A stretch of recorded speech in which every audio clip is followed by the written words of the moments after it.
Yes, we are here. Welcome to the spaceship, everybody. How are you, Seth? You ready for What's the up, man? takeoff? Good. How's it going? We just had a snowstorm yesterday. Oh, that So I'm sounds loving it. fun. I was That thinking sounds about, I don't fun. know if it's possible, but maybe one time we can be like man on the street. I thought it would be cool to like start the show like like with the phone, like I'm outside walking through the snow, and then Oh. like I come here and then like turn the camera on the phone off and turn the camera on here. So you let me know if we can do that sometime. Yeah, that will be cool. Welcome, everybody. I see friends are tuning in from the usual place, the usual suspects from the usual places, including various places in the US, Mexico, Quebec, Egypt. Leon, I see that you're here with us live. That's exciting. That's great. Hey, buddy. And if you're new here, or you're watching the recording here for the first time, you are in the great transition, and we're all in the great transition. If you feel that something unprecedented and really dramatic is happening in our time to the whole world, to the whole human family, then we're here to tell you that you're right. That's what we're exploring here in the Great Transition. And we're looking at everything that's happening in the world from this perspective, how we can all be one human family above all our differences, beyond politics, beyond religion, beyond culture, beyond everything that separates us. There's also some unifying, binding force of nature. And that's really what we are trying to get at. So, welcome to the Great Transition, everybody. We're here to put the pieces together, see the big picture. Let's do this. Seth, take us into a zone. What do you want to? Because of you, we put up this title. What's our title for this broadcast? Uh, It says what is will. Oh, wait a second. Will pandemic? No, where am I looking? Will pandemic distress lead to alternative economics? Ooh. the answer is yes. We'll see everybody next on Sunday. Thank you. See Great you show. soon. That was. That was the fastest show ever. Um, Yeah. so there was, as deep as we get in the wisdom of Kabbalah and all that, I still go through my news feed and uh, is our sound okay I think here? it is, and I think it's only Chris that is hearing us. Guys, Okay. tell us in the chat if if you hear me too low and Seth too high, or vice versa. Just let us know in the chat. I think we're good until we hear otherwise. Okay. Um, I still go through all those news feeds. I still listened to Tom Cruise shouting at his, I don't know if you heard about this, shouting at the crew of his movie or something. He was on making Mission Impossible 7. And Seven hundred. yeah, and I guess there was some people on the set that didn't have masks on, and he exploded on them. And I guess the concept is that entire industry um, is basically shut down. I was at the grocery store this week. You know how you have in Israel, like as you're checking out of the grocery store, you have all those magazines next to the bubble gum and stuff. Of course, yeah. Okay, Typical, so there was one of those magazines that said, typical consumerist practice. Yeah, yeah, sure. so it said like Brad Pitt is leaving Hollywood to, I don't know, volunteer for a couple of years to raise his kids, and so Hollywood is changing, right? Mm, So it's not just movie stars. It is all of the guys who mow the lawn for the movie stars, right. for the people in, Or do the it's this, makeup, or the makeup, carry their stuff, or put up fix serve their them lunch, caravans, or whatever. Yeah, sure. everything, right? So, for example, in Manhattan, you have a high rise office building in Midtown, right? Yeah, And maybe there's 8,000 people that work in the building, right? So those 8,000 people eat lunch every day and buy coffee every morning. So all of the places down on the ground floor that sell soups, that sell sandwiches, that sell cigarettes, that sell newspapers, that sell coffees, um, all of the ancillary stuff, right? And right. then all of the Ubers and taxis that need to take the people, you know, from this meeting to that meeting. It just goes on and on. And then when Yeah, people come into town, for example, you have some guy on a movie set who's got to come into town for something, or someone's coming from a movie, so they're staying in a hotel. So it's not just any one industry, it's also all the ancillary industries around it right. that um, are are shut down now. Um, so there is clearly, obviously, there's a lot of economic distress. Kiko keeps telling us, I keep seeing in the chat that, Egypt, everything has been pretty chill. And I Yeah, wonder if my interesting. perspective in Egypt, I wonder if my perspective is very just US based, or I wonder how many countries can relate to what we're saying. But for sure, for the 350 million people Mhm. in this country, this is what's happening. There's a lot of No, industries no, that are it's shut not down. just the US. It's not just the US. A lot of Western countries, Western economies, that's the situation. And, the data shows that there is like a lot of effects on the economy because of the pandemic. Yeah, culture. It's not just movies, theater, actors, and everything, everyone around them. So there's that. But there's a lot of the services sector that are not necessarily vital things, and of course, like, places where people go, like, restaurants, coffee shops, things like that. So of course, a lot of that took a big hit. That's, yeah. Yeah, so New York closed down. By the way, we're not going to get into the show about the absurdity of certain things. For example, like, you're not allowed to do one thing, but you are allowed, like the law doesn't allow you to, you know, do one thing. You're not allowed to, you are allowed to go grocery shopping. And if you go to the grocery store here, there's Hmm. people in every aisle all over the place, touching things, checking things out, bagging your groceries, putting Yeah. stuff on the shelves. You're taking it, 100 people in the grocery store, but you're not allowed to, I don't know, go to church or go eat in a restaurant or whatever. So we're not even going to get into all of the absurdity Hmm. around, why this and why not that. If we want to shut down, then shut down. If we want to stay open. But why all this picking and choosing? We'll leave that for some other But it's discussion. weird. Yeah, there are some strange things that are happening that are hard to explain. Yeah, sure. The um COVID so policies are not necessarily understandable. yeah, In all cases. Yeah. there's the website somewhere that shows all of the politicians who have made rules, and then pictures of them breaking them, like being at a restaurant or being, Oh, the wherever. politicians themselves. The politicians who Well, made the rules to say you can't do something, and then they're right. doing Well, it. So here it's actually everything, business as usual. Isn't it the same with anything else, regardless of COVID? Where they typically, say one thing or determine one right, certain policy and do different the set of other rules things. for them. Yeah. Yeah.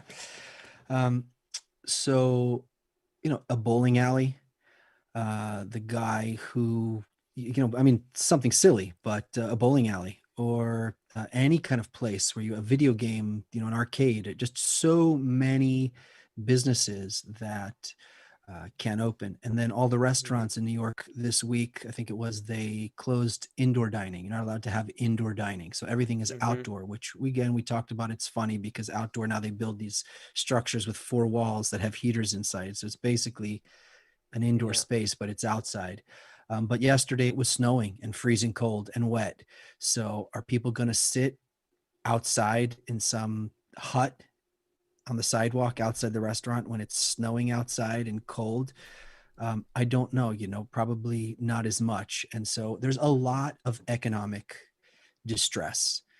Yeah. There's a lot of stress on people. Um, People were making a living before, able to support their family before, and now they're just not. I have a very good friend. His business was window treatments, putting shades Hmm. and all kind of stuff in people's places, and people just don't want people in their homes right now. Hmm. So it goes into so many different industries. Um, But this hey, kind of the vaccine is coming. Okay, so good. So if the vaccine works and everybody is able to go back to work, so then fine. So this is irrelevant. Uh, if, on the other hand, even if let's just assume the vaccine works for everybody, right? There's no Okay. problems. There's been such a change over these last 8 months, 9 months, that I don't know that everyone's going to rush back to the movie theaters right away. I don't know that everyone's going to want to see the same kind of movies again right away. Um, there might be a spike, right as soon as if everyone gets healthy again, that like they go back out. But some of these, I just don't know that same spirit that was in people to consume these things, to go out to the shopping mall all the time, that it's still there. So even if the vaccine completely works, I think that there's been some kind of fundamental change going on in people. So now, on the other hand, Bitcoin yesterday or today, I don't know, it keeps going up. It's like hitting all-time highs. So you have people becoming millionaires and hundreds of thousands and billionaires, and the Mm-hmm. stock market is at an all-time high. Yeah. So there's no shortage of money at all. There's no. So let's just take America, because that's the environment that I know the No, best. no, I'm There is. laughing. I just want to say I'm laughing because it's like it's so typical, this situation where, something happens in the real world which is bad. It could even be an economic crisis, like an economic crisis directly, and yet you'll see very quickly somehow the financial world, like the stock markets, they quickly adjust and keep soaring and rising, and there's this almost like this inherent structure where the rich get richer and the poor get poorer. It's kind of, it's a cliche almost, but it's happening. So there's plenty and plenty of money. I mean, just more, I mean, obscene amounts of money. Some people have just, I mean, more money than you can spend in your life. I mean, Jeff Bezos, some of these people, you could spend $1 million a day on luxuries and never run out your whole life. Right. Just crazy, crazy amounts of money.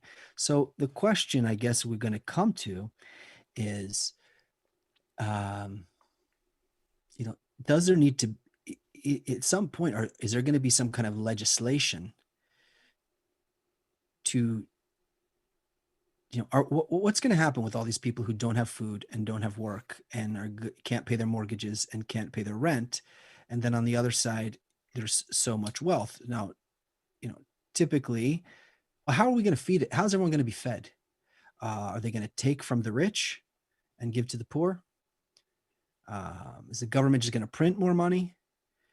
Is, maybe something very pragmatic would just be like, well, my dad always says they'll create new industries. They'll, necessity is the mother of invention. They'll Mm. come up with new things. They'll come up with new businesses, new things for people to do. So maybe they'll come up with new things that people can get paid. I'm not sure what. If people don't want to just consume, uh, maybe the government will just print more money, which has its own set of problems. Or will they take from the rich? So, and if they do take from the rich, well, that opens up another whole set of questions there, because we've seen that happen a few times in history where governments come, and Russia was a great example. So Karl Marx had this great idea. Karl Marx said the people, all throughout history, it was always like a top-down pyramid. You always had some strong leader, an oligarch, a king, a czar, whatever it was, and he ruled everyone. But Karl Marx said, let's let, it should come from the workers, from the bottom up. Is very hard to get everyone to agree to that. And by the time you got to Joseph Stalin, he was, he implemented it with the bayonet, and he ended up killing, I don't know, 100 million people. I don't know how many people he killed. Don't quote me on that. Many, many tens of millions of people. You've even starved out some of the Yeah. people to get them to comply. So, communism. Um, well, why did I just say I communism? don't know, but I think that when you say that word, Wasn't the air across the open? suddenly there's this yeah, it's like oh man. Oh boy. You know what? Yeah. So Let's no, I think you brought up some really intriguing questions. If the pandemic has caused economic distress in a lot of countries, maybe most of them. The numbers show, at least, and when you look at GDPs and all that, that definitely there's a slow, that there is a recession, essentially all over the world because of COVID. Um, So there is a question to be asked. Now the vaccine is coming. Are we going to see the economy going back to normal? Maybe COVID, maybe we'll get better, our health will get better, or we'll be out of the woods in terms of getting COVID, but will the vaccine fix the economy? Or, and what does it mean to fix the economy? Will it bring it back to what it was? So so you're saying if it doesn't, then where are we going? There is a problem. There is a growing problem, basically. It was we um there was this situation where we felt that, as long as a person pays attention to questions like why do I live and what happens after I die, it's hard to live because a person typically doesn't have answers for these questions. So Hmm. if you make up something that works. Religions made up all kind of stories, and you can look at,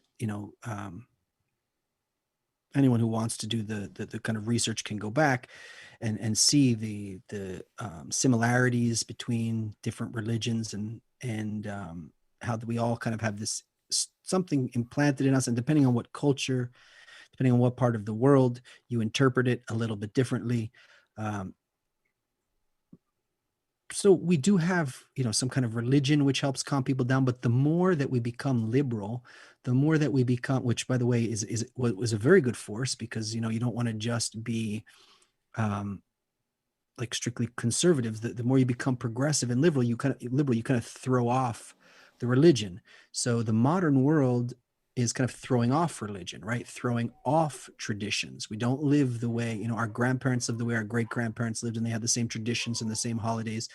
And as we go forward, um, the more liberal and progressive we get, we throw off. We say that religion benefited the rich, benefited the 1%, the 10%. That justice, those laws benefited just a minority. We don't want that crap anymore. So you throw all that out, and what you're left with is like nothing. You're left with this emptiness because you threw that out, you didn't replace it with anything. And so as we started advancing and kind of becoming more free from the laws and the religions of our parents, of our grandparents, so we began consuming more, and that became our religion, because that's how we can fill that emptiness. When you buy something, or when you go on a vacation, or you do these things, that quiets the question down. Before, you just prayed to Jesus, you prayed to whoever you prayed to, your Jewish God, your any God, you prayed to some God or Hmm. something like that, and that helped you calm down, that helped you kind of make sense of things. Today, when we didn't have that, it became more of a consumer culture. I was able to calm myself down by working towards these goals, by buying something, going out and getting my Starbucks Frappa Lappa with 2 pumps of whatever, and then I can be calm for a while. Hmm. Um, Yeah, I we think it's. have the, yeah, go ahead. No, I think, first of all, historically speaking, there is no doubt that secularism went up together with consumerism and together with capitalism. There is a parallel that is happening there, for sure. It's also the result of industrialism, like the fact that we've discovered that we can produce so much, with machines and with the industrial revolution and everything. And then the question was, okay, now we need people to buy more. Basically, the architects of the current economic model that we're in, the planners and the architects of that system, they understood that consumerism needs to be a way of life, needs to be a lifestyle, needs to be respected, and that we should be competing with each other. Using our social nature, we should make all kinds of material things, status symbols, to make us want more than what our neighbors have. And you always want to keep up with the Joneses, and then you find yourself in this cyclical chase for consumption. And that definitely ties in with the rise of secularism throughout history in the last, especially in the last century, since let's say the 50s of the last century until today. So you have all of this happening, but I just want to say it's a change in the individual while also it's planned.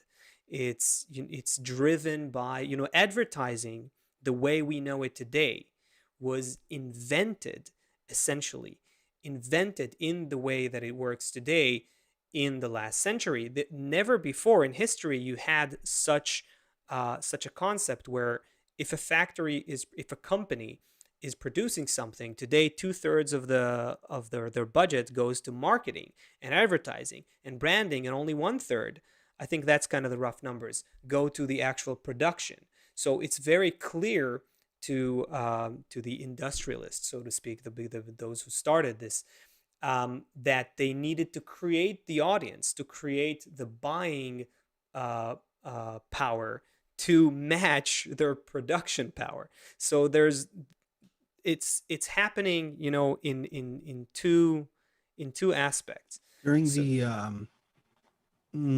don't remember when it was, 30s, 40s, 50s, maybe 50s, um, 40s.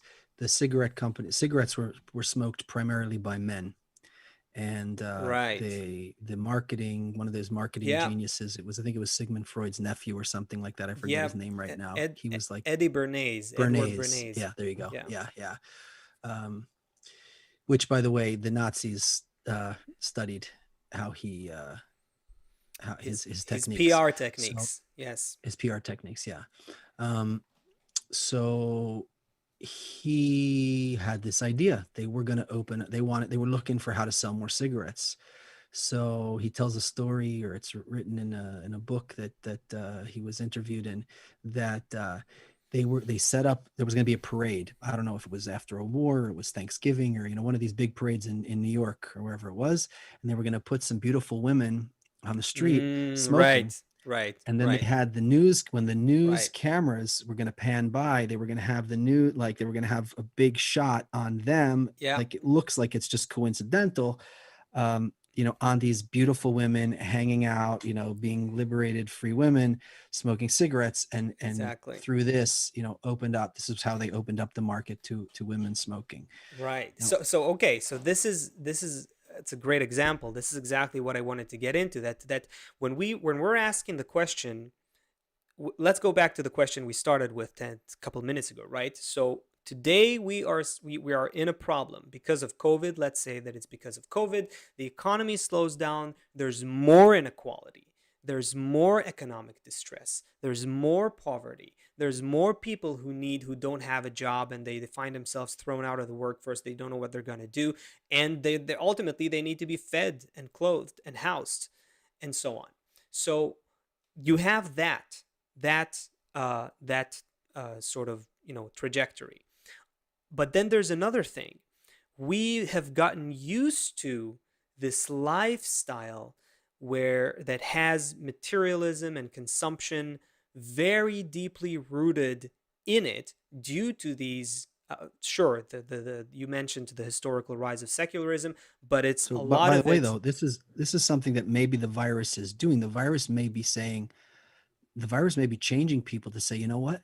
I kind of like being home. Like I'd like to be able to go out and see my friends and stuff, but I kind of like, being home. I kind of like being able to prepare meals and not sitting in traffic every morning and sitting in traffic every night and having to run around just to pay my bills. So there may be something that's kind of changing that consumer. I mean, of course it's going to still linger, and of course we can still see, spikes in it, Mhm. but uh, I have a feeling that this is part of a I, bigger kind of I emotional would and say it like psychological this. change. I would say, yeah, psychological change. I would say that COVID helps, even if now, again, and let's say there's a vaccine, and let's say that it works as soon as possible. Great. It saves us from COVID and all that. In the last year, in 2020, people went through, they got an opportunity to to question the lifestyle of the 21st century, to question what is it that we're supposed to be doing. do we actually need? I'm sure that these questions more or less consciously are, are brewing in people. That observation on life from outside for a second, on our, our modern lifestyle that has consumption at its core, that has work at its core, that has being in traffic, that has this I mean, when you constant. meet somebody, one of the first questions is like, "What do you Yeah, do?" And yeah, basically, that doesn't mean like, "Do you enjoy painting?" or "Do you love playing tennis?" It means like, "How do you earn your money?" right, You know, I mean, that like the yeah, job was really the yeah. defining the thing for people in the the modern world. it used to be, if you go to, I think, if even if you go to Shakespeare or something, or like plays from, from the past, you'll see that people are, the texts are people meeting each other and they're saying, how do you do, not what do you do. It's, and it's kind of changed to what do you do. So that's kind of like another indication to that.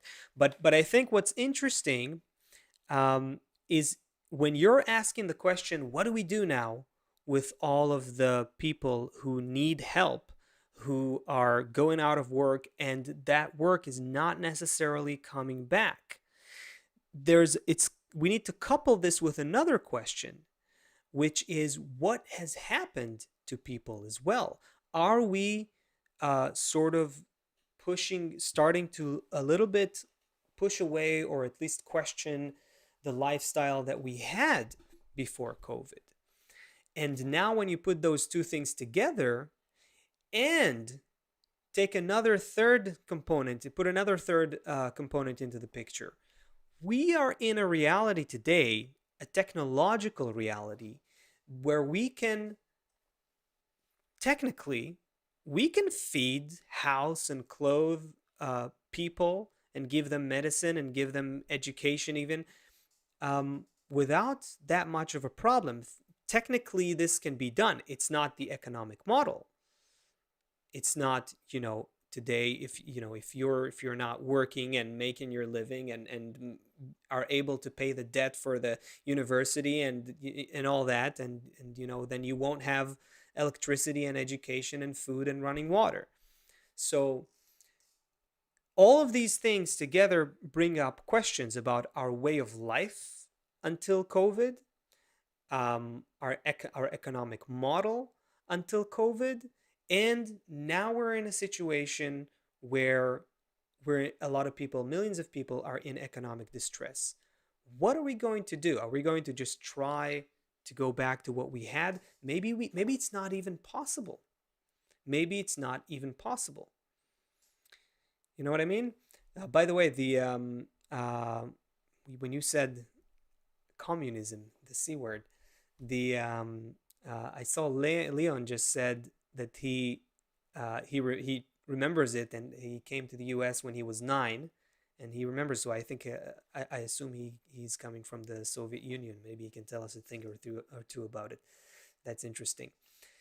Anyway, go ahead, man. I don't know where I A, where I a took the person, discussion to. Yeah. um, a person is always every person, whether they're rich or whether they're poor, they're running a piece of software that says, "I want to do I want to work less and get more."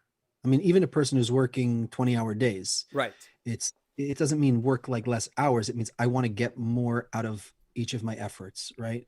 Yeah, it's the E equals MC square of the human ego. It's our nature. Of all How, nature, right? Not just maximum human, but animals, benefit, everything. They're not maximum going to benefit dig more from. than they need to dig and Yes. run more than they need to run. So on the one hand, we have this line of software which is not going to change, which is how can I get the most for the least amount of effort. Right. um, there's a small percent of the population, also according to nature, that is more diligent, you could say, more prone to be leaders, for example. Just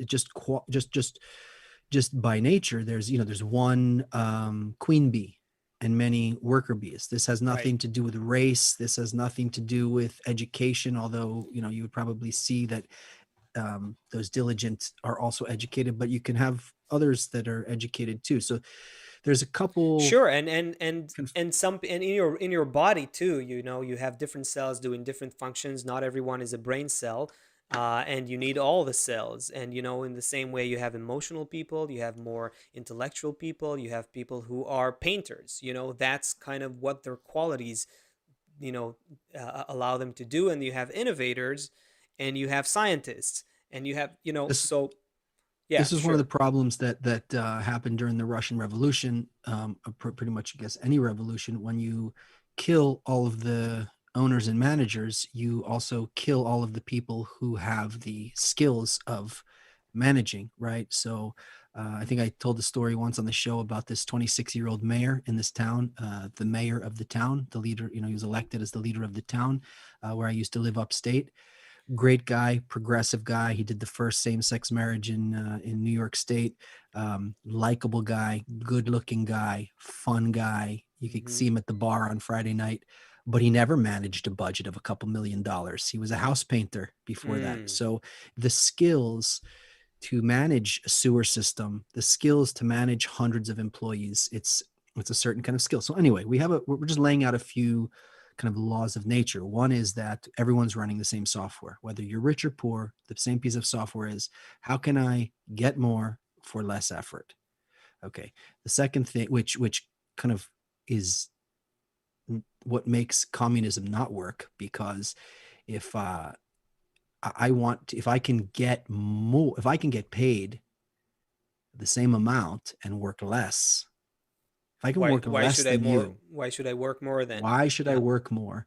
And so you suck out of the society all of the fuel to motivate. And now on the other hand, you're going to have the diligent in society. You're going to have the people who, no matter what, they're going to want to create. They're going to want to make businesses. They're going to want to go out and do things. And so those people are going to accomplish a lot. And the others are going to say, I just want to chill, man. You're going to give me some food, like, that's cool. Like, I want to hang out. I want to chill. And so the diligent then are going to get also frustrated and want a war, because they're gonna keep creating more and more and more, and you're gonna have to keep taking from them and giving to the um, The the poor, let's public. say. Yeah. Mm-hmm. And the public, on the other hand, is saying, hold on, we're all supposed to be in this together. So just give me my food, give me my this, give me my that. And if you don't, there's a big mass of them. So they can also create a war. And if not, they can, you know, if it happened here, for example, you just get China to help you out, or you get, someone else who wants to help. So you take an idealistic concept like communism, which means, like, let's, look at this country. There's plenty of money.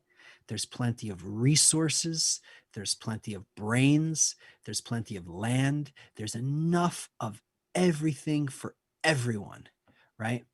We could give everyone everything. Everyone could have a home. Everyone could have food. Everyone could have medicine. There's enough of everything for everyone. The problem that we get to, ladies and gentlemen, is that if we first, and that's what the whole great transition is about, we have to go through a transition in our hearts and our minds.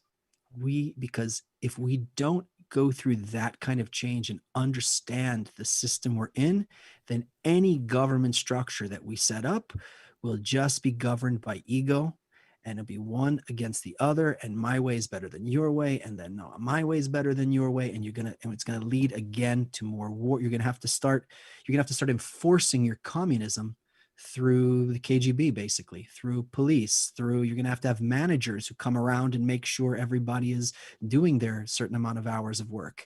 And then you're going to have managers coming around to make sure that the other ones are paying enough. And so you're going to have to pay those managers more than the regular workers. So now all of a sudden you're starting to set up the same kind of structures that you had before. The managers are not going to want to enforce all those rules and work extra hours and everything if they're not getting compensated. So after a couple decades of working as a manager in a communist country, you have plenty of money and you have a nice house, and you've invested that money, and you're a regular old capitalist, all over again. So until we as people change and understand the system that we're in, and understand what kind of transformations are happening to us, um, I'm afraid to tell you that I don't think communism is going to work. I know. Spoiler alert. Spoiler Shocker. alert. That's a shocker. Yeah. No, I think really okay, we have a lot of things on our table here. Yeah, a lot. And we Let's tried to not put too. We already yeah, discussed. We're yeah. going to No, try no, and put no. not too many. This is a huge topic, and in order to really get the most benefit out of it, out of our conversation, I think let's kind of see what we want to focus on, because um this is the world right now. When we're talking about the great transition, this means a transformation that is happening on all levels: economics, politics, how we use technology, our patterns of consumption, but also, and probably most importantly, is the change of the human being himself or herself. Let's try to focus on this aspect and see how the change that human beings need to go through, how that can give birth to new policies and new structures of society that can actually work. So I want to say first of all that we base our view on the authentic wisdom of Kabbalah, and maybe our viewers are not aware, but the preeminent Kabbalist of the previous century, Kabbalist Yehuda Ashlag, or Master of the Ladder, as his Kabbalistic nickname is. So he wrote extensively about the problems with communism and what happened in Soviet Russia, and the kind of future that we need to, that we're, like it or not, we're being pushed into by nature itself. And he himself brings up all those questions for discussion that we are right now discussing as well. I think that's important to understand, because it might not exactly be clear to people, what's the relationship between Kabbalah and and economic models. So at the end of Or the also, day, what is Kabbalah, or this Kabbalah, or that Kabbalah? We're specifically, what Bal Hasulam gave us. I mean, like this here, you know, these ones here yeah, is just how the upper light cascade. It's like a couple thousand pages of just how the upper light cascaded down through the four spiritual worlds into this world. So and then how from here, following those same exact steps, to go back up. So this is very, very pragmatic. Everything we're saying is based in this kind of structure. um, so we're not engaging in some kind of mysticism, even though we're talking about a reality that's beyond time, space, and motion, even though we're talking about an infinite, endless fulfillment. well, physicists are talking about that reality as well, by the way, and they're doing rigorous I wanted to research. Yeah, um, just be clear as you're going into this, because a person can get confused about who Bala yeah. Salam is, or what we're engaging in here. So it's something that's on the one hand very pragmatic. On the other hand, all of those spiritual worlds, everything that exists in each of the spiritual worlds is the same thing, but it's just more and more concealed every time it descends. At the top, it's just endless fulfillment, endless light. And then until it gets to us, it's concealed, concealed, concealed, but it's the same structure. And for us, what we're doing then is, then by rising up, we're just revealing the reality that we're already in. That's why something so insignificant as this protein body, this collection of carbon, can actually perceive something infinite in our life, because it's already there.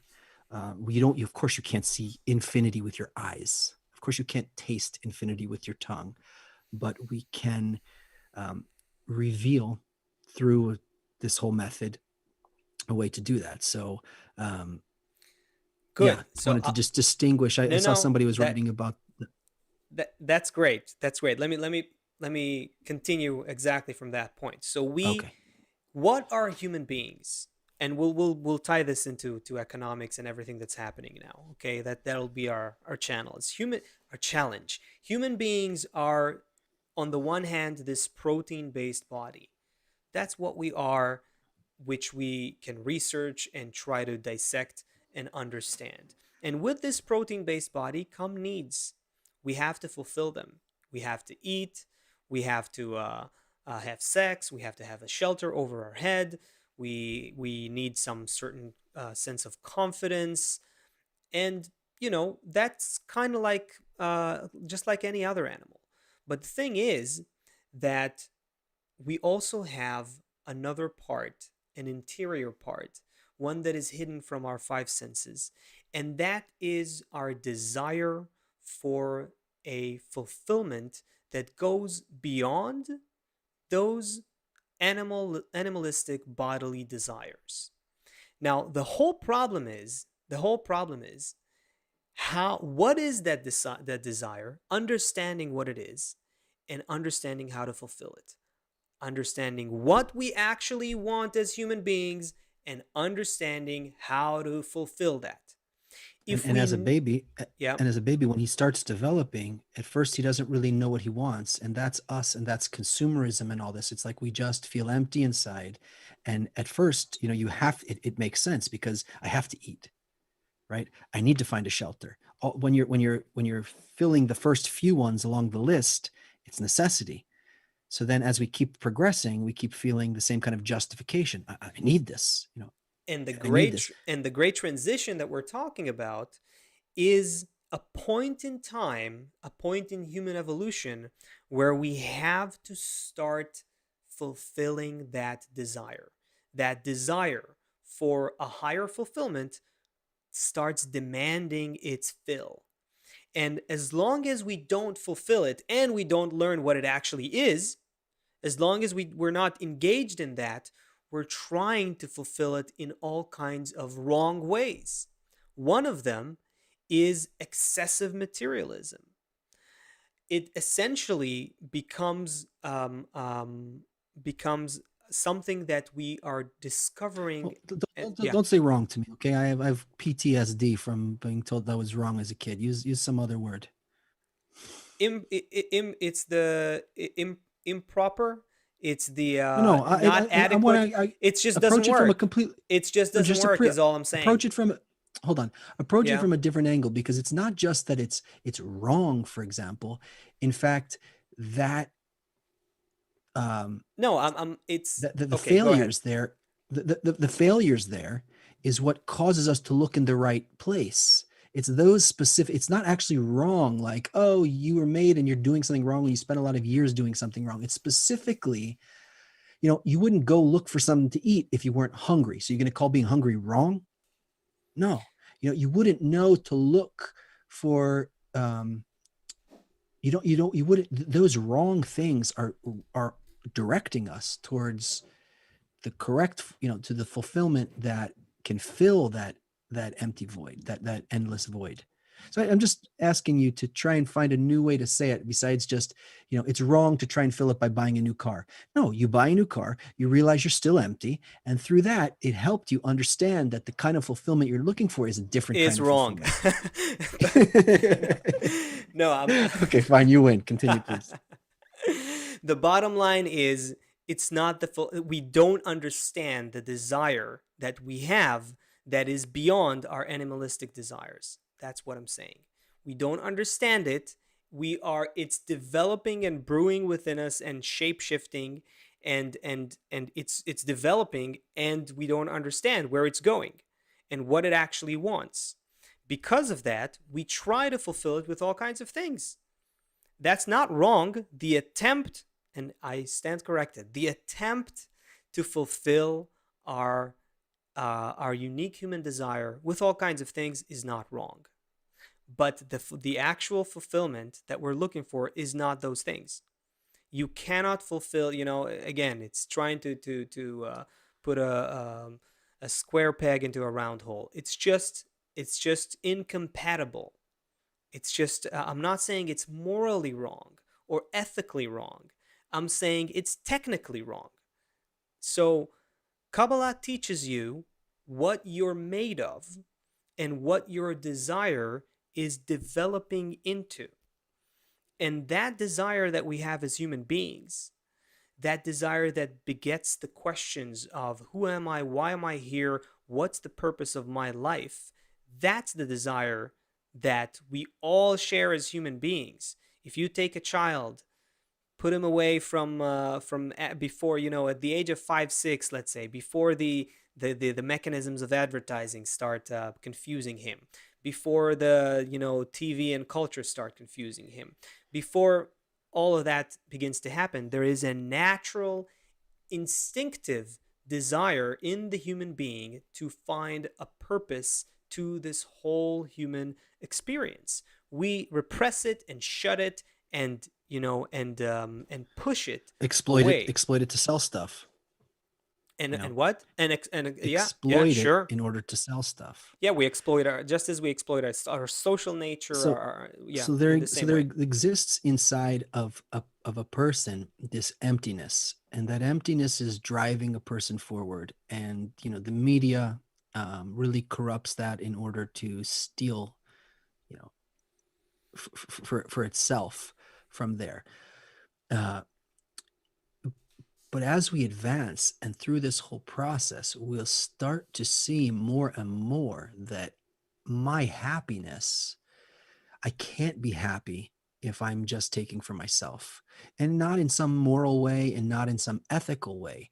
We'll start to see that actually, um, I guess you could say, if you keep polluting the water, if you put a factory near the water and it keeps polluting the water, like in Detroit, for example, then all of the water you drink starts to poison you. So if you start to, if more and more nature will push us and force us to feel that everything we do affects the whole system, then at a certain point, I want the benefit of everyone. And in fact, I start to feel that the more everyone else in society is happy and fed and healthy, the better my own life is. I don't have to worry about wars anymore. Now I don't have to worry about my kids going outside and playing. Now, when my kids go to someone else's house, I know they're going to eat healthy food. I'm silly example, they're going to eat healthy food. And the kids, if they're getting in a fight, they're going to be, guided in the right way, and no one's going to make a business that's trying to screw over anybody else and pollute the environment. And all of a sudden you kind of end up back in communism, but not the communism. Oh God, every time I say that word, I feel like the air gets sucked out. Not in some kind of any way. I wish we could find a better word even, but some family government, that this kind of communism, meaning that we've no, it's not. Of course, you could never, even in the most perfect idealistic communistic society, if it was perfect and everyone had what they need, you would still not give equal resources to every person. I mean, if you had an Elon Musk, forget about shooting rockets to the moon. If you had somebody who could innovate and come up with Mhm. great ways to do something, and you had somebody else who just wants to chill and play soccer with his friends and or whatever, play video games, you wouldn't give them equal amount of resources to develop technologies or to develop a new machine that could Well, harvest yeah, food and your body does it too. Nature figured it out. There's a molecule in our body. I think it's called ATP. Is the acronym, and it's comparable to money. It's pretty much like how biologists compare this to the amount of money that a cell has to do all kinds of things. And your body shows you that different cells have different amounts of ATP, but they all very different amounts, but they all use it to benefit the whole body. So the kind of the kind of new system, there is going to have to be a change. We have to say some conclusive things here. We don't have a lot of time left here. There has to be a change in the economic system, in the economic model that we currently have. Why?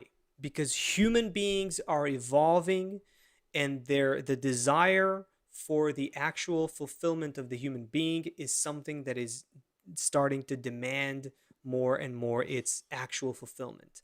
And as long and the current model of economics doesn't help that happen.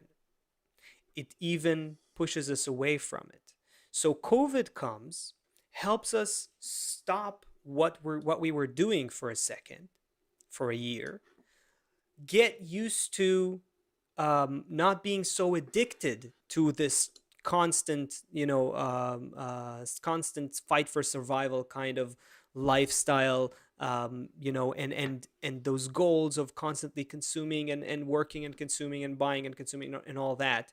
It puts a stop on this for a second, and then we can start to better learn and feel ourselves and what we actually need and what we actually want. And if we have gone through a true period of maturity as a human family in the last year, in 2020, even somewhat, even if it's not very conscious, if we managed to somehow look at what we were doing from outside and just think maybe we can do better, that already means, and maybe we don't need what we thought we needed, and maybe there's something else that we're looking for, and so on. If this kind of maturity is starting to happen in the human psyche, that means that already in 2021, we're, especially if we're getting a vaccine now that is going to put the medical situation back to normal, this is going to be very interesting, because we're going to see whether we are actually able to go back to what we had and what we were a year ago. We're going to actually see very quickly if everything just goes back to normal or not so, or not quite. And so, if not, um, When and not. yes, exactly, when it doesn't happen, we're going to have to dig deeper into what kind of life we want to have on this planet. And is Let there me a ask you. way? And is there a way? One last rant here. Yeah. And is there a way that we can? And again, the answer is not communism. We've been there. We've tried that. Just to make it clear to anyone who's listening to us and all that. Um, uh, Clearly, that brought so much suffering, and trying to redo that is not going to work. Yet we got to ask some questions. Can we create a society that is not based on scarcity, that you always have to run and chase and fight for your survival, and if you don't, do labor for some income, then you don't have running water? Can we create a society where we use our ability and innovation and technology and everything that we can do to provide for everyone, and come up with a new, and this is the kicker, this is the big deal here, come up with a new kind of drive, a new kind of fuel, a new kind of motivation for human beings to make their experience here better and Right. better If everybody for has everyone. food and everyone has a home and everyone has 2 vacations a year and everyone has health care, Then so what? what the Yeah. hell are we gonna do? Yeah. So we're going to dig deeper into, and I'm going to say it, oh boy, the non material fulfillment that human beings are actually designed to explore. And Which is we'll not even, something weird. At the end of the day, it's we just want pleasure, right? Whether it's pleasure from tasting something, pleasure from feeling something, from seeing something, we just want pleasure. So if I get pleasure from, we said this last week also. When I was 50, I got pleasure from making millions. When I was 70, I got pleasure from spending it to make a branch on the, a new wing of the library, or new wing at the hospital, right? It's not about whether I get the money or spend the money. I just want pleasure, So if the pleasure comes to me from feeling in love, or the pleasure comes to me from getting a hamburger, I just want the pleasure.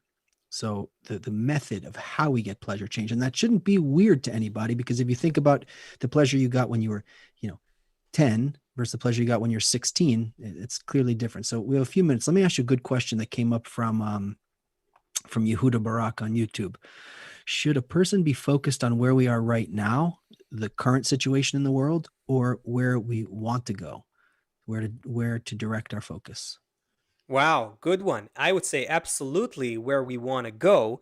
yet not just eliminating and ignoring where we are, because evolution is an incremental process. One degree builds on another degree. The prior knowledge and experience that we have is now, they find, is actually written into our genes, and that becomes us in the next in our next stage of evolution. So it's a very if we want to be, if we want to have a better experience, if we want to have a better life, personally, socially, globally, we should be looking ahead. The problem is, that in order to look ahead correctly, we can't just rely on our imagination. This is the problem when, this is the problem with communism, right? So, that you can say the communist ideologues said, we can take all those resources that we have in this country and just share them, and everyone, it'll just be great. But it's not exactly our next stage of evolution. What we need to do in looking forward is we need to understand where nature is pushing us. That's what needs to happen. And where nature is pushing us, based on the authentic wisdom of Kabbalah, is the evolution of our mind and heart. So we're going to move towards a different kind of pleasure, a different kind of experience, a different kind of perception of ourselves, each other, and the world. And we're going to aim for a sense of pleasure that is not rooted in materialism. And it comes from, we'll just do a hint and end at this because we're out of time. We're going to be aiming at a pleasure that comes from our balancing act with nature itself. There is a beautiful program in nature. Nature knows how to fulfill every living thing with all that it needs. Nature knows how to make a vastly complex and interdependent system work together harmoniously. If we tap into that, we'll start experiencing consciously what that harmony of nature is. That's what nature wants from human beings. Not just to let us, try to just exploit whatever we can from the natural resources. Well, so 10,000 years ago, with the agricultural revolution, it was with wheat and fruit and vegetables, and now it's in the form of hamburgers or cars. It's the same thing. That's still an animal level. What we have to develop is the human level in us, and the human level needs to reach a higher level of pleasure, a higher level of fulfillment, higher level of perception that comes from balancing with nature. Yes, we will have to change our economics as well, um, in the process, but we need a lot more time to discuss that. Is what I'm finding. Anyway, man, what do you say before we conclude?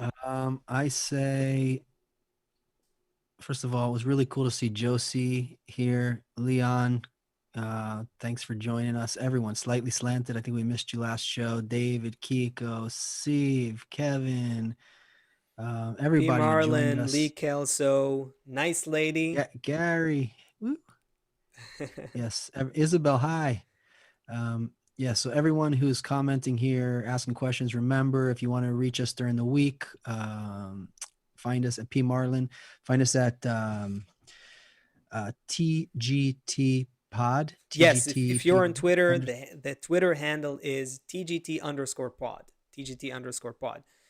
Um, and Okay. For YouTube, if you want to make sure that you get a reminder for our live shows, which happen twice a week, Sunday and Thursday at 2 p.m. Eastern, then subscribe to the Great Transition YouTube channel. The link is right now above me.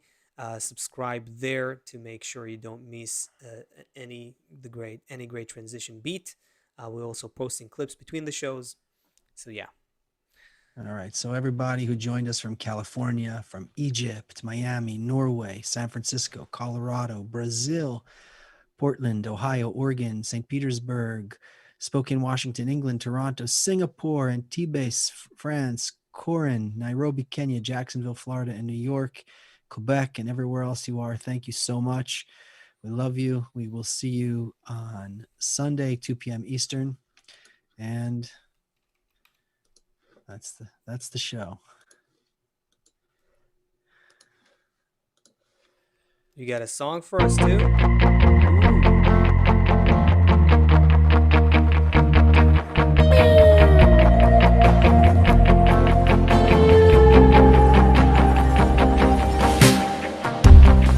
What am I?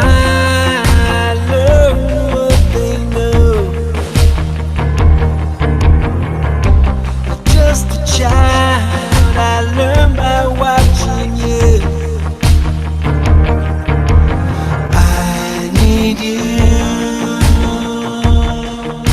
to show me something good. Show me how. Can't do it without you. We're not waiting for something to happen. We determine what will happen. We're not waiting for something to happen. We determine what will happen.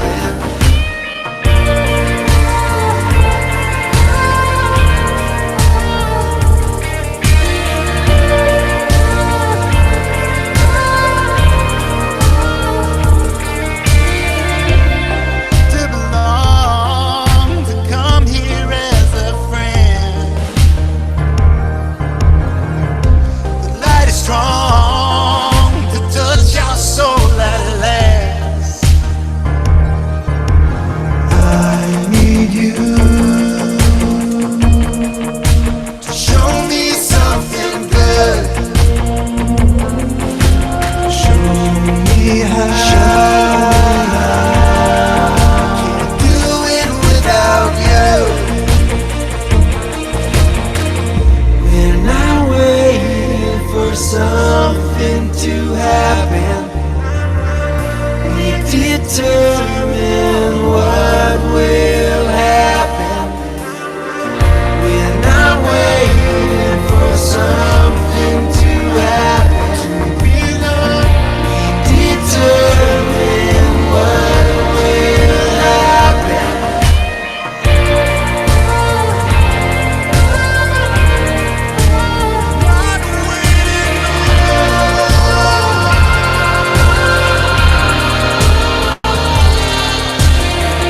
We're not waiting for something